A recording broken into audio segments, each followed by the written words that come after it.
తీరా టైం చూస్తే 3 అయింది. ఇక 6కి, 7కి బర్త్‌డే చేద్దాం అనుకున్నాం గదా!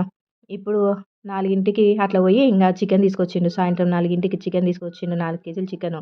అందులో ఆయిల్, కారము, ఉప్పు, అల్లం వెల్లుల్లి పేస్టు, పెరుగు, ధనియాల పొడి, గరం మసాలా పొడి అన్నీ ఏసి ఇక కలుపుతూనే ఉన్నాడు మా ఆయన.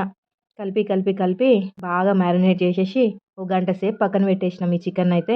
వెజిటబుల్స్ చాప్ చేయడానికి ఇంక అన్నీ సిద్ధంగా పెట్టుకున్నాం అన్నట్టు. మా ఆయన బాగా కలిపిండు. ఇక లాస్ట్‌కి ఉడికేసరికయితే చికెను చాలా టేస్ట్ వచ్చింది. ఆ క్లిప్పింగ్ ఎండింగ్‌లో పెడతాను. ఇక్కడ చూస్తున్నారు గదా! ప్రతి ఒక్క ముక్కలో ఈ మసాలాలన్నీ దిగేటట్టుగా కలుపుతున్నాడు ఇక్కడనైతే. కలిపి పక్కన పెట్టేసిండు. ఇదంతా కలిపి గంట సేపు పక్కన పెట్టి ఇక చికెన్ కర్రీ వండుడు మొదలుపెట్టిర్రు. మంచిగా వండిర్రు. ఆ తర్వాత చికెన్ కర్రీ లాస్ట్‌లో ఎలా అయిందో ఇప్పుడు చూసేసేయండి. లైక్, సబ్స్క్రైబ్, ఛానల్‌లోకెళ్ళి గంట సింబల్ ప్రెస్ చేయండి.